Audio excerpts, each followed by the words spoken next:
ఏవో పడికట్టు మాటలు లాంటివి నాలుగు పట్టుకొని ఎవరో రాయించిన స్క్రిప్ట్లు చదవడం వాటికి ఏమైనా వాల్యూ ఏమైనా ఉంటుందా చేసేసి.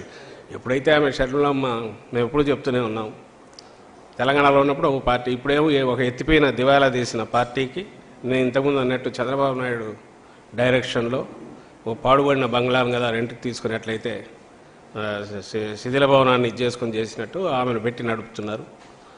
సో అక్కడ నుంచి ఏమేమి వస్తే అవన్నీ మాట్లాడుతుంటారు. టార్గెట్ జగన్మోహన్ రెడ్డి అనే దాంతోనే వెళ్తున్నారు. అది ఆ పార్టీ లక్ష్యం కావచ్చు, దానికి తగినట్టు ఆమె ట్యూన్ అయ్యిండొచ్చు, వెనకడ నడుపుతున్న వాళ్ళ లక్ష్యం అయ్యిండొచ్చు, దానికి తగినట్టు ఆమె ట్యూన్ అయ్యిండొచ్చు. అవే మాటలు వస్తున్నాయి. ఎన్ని రోజులు మాట్లాడినా అవే వస్తాయి. పూను ఇంకా పెరుగుతాయి. ఇంకా అసహ్యకరమైన రీతిలో, ఇంకా నీచమైన దీంట్లో, ఇంకా అగ్లీ దీనిగా ఇది పోబోతుంది. ఎందుకంటే నడిపించేవాడు ఎవడైతే వాళ్ళ కోరికలన్నీ ఇట్ట తీర్చుకుంటున్నారు.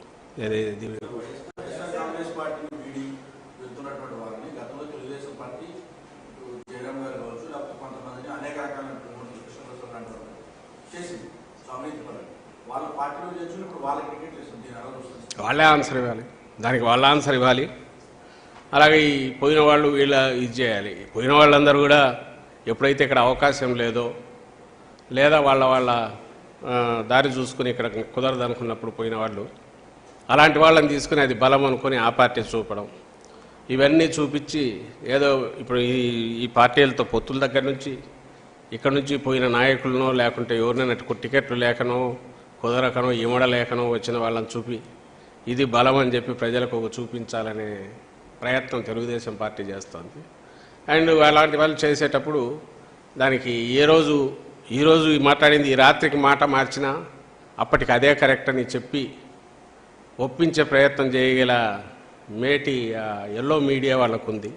వాళ్ళు ఆ మీడియా పరంగా ఉండే దీంతో ఒకటే చెప్పిందే 10 సార్లు పెట్టి అదే నిజమని చెప్పి ప్రయత్నం చేస్తూనే ఉంటారు. వాళ్ళు ఏది అనుకుంటే అది నిజం అనుకుంటారు. కాబట్టి నేను ఇంతకుముందు అన్నట్టు ఇటు బీజేపీతో కానీ అటు కాంగ్రెస్తో కానీ అందరితో ఒకేసారి ఒత్తు పెట్టుకోనో డైరెక్ట్ ఇండైరెక్ట్ చేస్తూ అది బలహీనతే బలమని కూడా ప్రచారం చేసుకోగలిగినంత సామర్థ్యం ఉన్న గుంపు అది. చంద్రబాబు కానీ ఆయన వెంబడి ఉండేవాళ్ళు కానీ ఆ ముఠా కానీ మొత్తం. కాబట్టి అలాంటి వాళ్ళు దేన్నైనా సమర్థించుకోగలరు. దానికి జనం అయితే చూస్తున్నారు కాబట్టి వాళ్ళు ఇవన్నీ గమనిస్తుంటారని మేము అనుకుంటున్నాం. చేస్తున్నాం.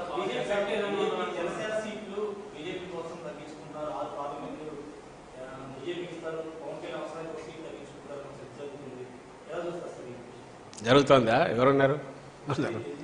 ఏమో తెలియదు, మనకు తెలియదు ఏం జరుగుతుందో. ఏం జరిగినా ఏదైనా ఇంతకుముందు ఒకసారి చెప్పినట్టున్నా, ఈయన తెలియకుండానే పెంచుతూ పోయిన దాంట్లో చంద్రబాబు నాయుడు పవన్ కళ్యాణ్కు 40-50 ఇవ్వకపోతే ఆయన బలం ఇంతని ఊహించుకునే వాళ్ళు నిరాశపడుతున్నారు. అది బ్యాక్లాష్ వస్తుంది, అది కొడుతుంది. ఇది వాళ్ళు చేసుకున్నదే. ఆయనకు 24 ఇస్తే ఇంతేనా అని ఉంది. ఇప్పుడు ఆయన ముఖ్యమంత్రి అవుతాడు అనుకున్న వాళ్ళకు ఇంకా కాడనే దాంతో అర్థమైంది. ఆ రకంగా వాళ్ళు నిరాశపడినారు.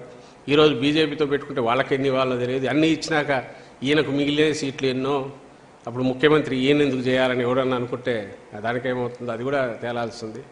యథావాత తనకున్న ఏదైతే మ్యానిపులేటివ్ స్కిల్స్ ఉన్నాయో దేన్నైనా తిమ్మిని బొమ్మిని చేయగలనే తనకున్న విశ్వాసం, దాంతో తను వ్యవహరించే తీరు, ఇది ఏదైనా సేవ్ చేస్తే కన్విన్స్ చేసుకొని తన నాయకత్వంలోని వీళ్ళందరినీ కూడగట్టుకొని ఎమ్మెల్యేలు ఎవరైనా సరే తను ఏదో రేపు కావాలని ఆయన ప్రయత్నం. కానీ మేము చెప్తున్నది ముందు నుంచి ఏదైతే మాదైతే ఒక ఒక ప్లాన్డ్ దీనిగా పద్ధతి ప్రకారము ఖచ్చితంగా ఒక డిసిప్లైన్డ్గా ఎగ్జామ్స్కి ప్రిపేర్ అయ్యే స్టూడెంట్ లాగా మాది నడిచింది. ఈరోజు అన్నిటికీ సిద్ధంగా సర్వసన్నద్ధంగా ఉన్నాం రేపు వచ్చే నెలలో జరగబోయే ఎన్నికలకు.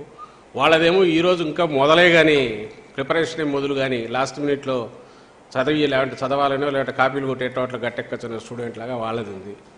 ఇంకా వాళ్ళది చూడాల్సింది వాళ్ళది, మీరు రాసుకోవాల్సింది వాళ్ళ న్యూస్ ఎక్కువ వస్తుంటుంది. రోజు వాళ్ళ టికెట్ల పంచాయతీ కానీ సీట్ల పంపకాలు కానీ దాని అభ్యర్థుల ఎంపిక కానీ అసలు అభ్యర్థులే లేని ఇవి ఉన్నాయి. అలాగే అభ్యర్థులు వాళ్ళు పెడితే యువతలు ఎవరు తిరుగుబాటు చేయడం ఉండొచ్చు. ఈ రకరకాలంతా మీకు వార్తలు అక్కడ దొరుకుతాయి. వచ్చే ఇదంతా చేస్తే నెల రోజులు కూడా టైం లేదు. లెటర్సీ అదంతా ఎట్లా ఎండ్ అవుతుందో ఎట్లా ఇది అవుతుంది అనేది వాళ్ళ వైపు అంతా ఆసక్తికరంగా అక్కడే ఉంది కదా. లెటర్సీ దట్ సింగపూర్ సత్యంలో ఇప్పుడు ఎంఓయూ రద్దు చేశారు సార్. 17,000 ఎకరాలు 5,000 రద్దు చేస్తూ అదే కేసు నడుస్తోంది. అందుకే అదే దాన్ని చెక్ చేయగలిగాము. ఆ రోజు అప్పుడు రాజశేఖర రెడ్డి గారు దాన్ని చెక్ చేశారు. ఈరోజు దీన్ని చెక్ చేయగలిగాము. ఈసారి ఏంటంటే కేసు కూడా పెట్టి ప్రొసీడ్ అవుతున్నాం. అప్పుడేమో ఆయన చెక్ అయిపోయింది, ఏం కాలేదు కదా అని ఔదార్యం చూపించారు ఆ కాలంలో 20 ఏళ్ల క్రితము. ఇప్పుడు ఇలాంటి వాళ్ళని వదిలితే మళ్ళీ ఆ బుద్ధి ఎప్పుడు అలాగే ఉంటుంది కాబట్టి let the law take its own course అని కేసు పెట్టడం, న్యాయస్థానాలు కూడా ప్రైమ్ ఆఫీసీ కేసులు ఉన్నాయని అవి సీరియస్గా నడుస్తున్నారు. ఐ థింక్ ఈసారి ఒక లాజికల్ ఎండ్కి పోతుంది, వీడికి ఎండ్ అయిపోతుందని మేము భావిస్తున్నాం. ఇతను ఇది కూడా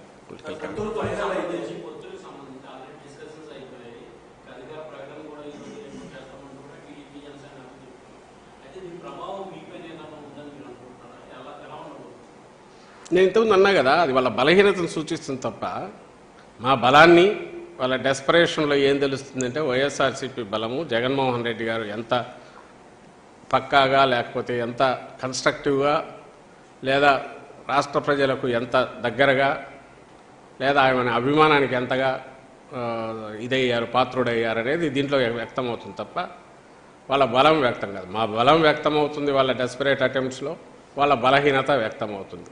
ఇవి లాస్ట్ మినిట్ వాళ్ళు చేస్తున్న గడ్డిపోతనైనా పట్టుకునే ప్రయత్నం ఏందో దాంట్లో ఏమి జరగదు. ఎందుకు జరగదంటే ఏది చేసినా 50% ఈజ్ ద డెసిసివ్ మార్క్ అయినప్పుడు మాకు సంబంధించినంత వరకు 50% అబౌవ్ ఏ కాన్స్టిట్యున్సీ తీసుకున్నా మాకు ఉంది కాబట్టి, ఎందుకంటే ప్రజలకు చేసిన సేవ కానీ లేదా పథకాలు కానీ లేదంటే విప్లవాత్మకమైన సంస్కరణలు కానీ వీటన్నిటి వల్ల వీఆర్ కాన్ఫిడెంట్.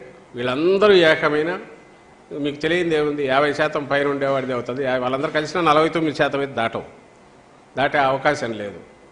అండ్ కలిసిన వాళ్ళు ఎన్ని రకాల వీళ్ళు కలిశారు, వాళ్ళ మధ్య ఏమన్నా ఒక ముందు నుంచి ఒక భావసారూప్యం ఉందా? ఎక్సెప్ట్ సీట్లు 4 సీట్లు ఎక్కువ తెచ్చుకోవాలా, 2+2 4 అనే లెక్కలు వేసుకోవడం తప్ప 2+2 4 0 కూడా అవుతుంది. ఓ 0 కలిస్తే ఏమవుతుంది, ఇంకొక ఇది అవుతుంది.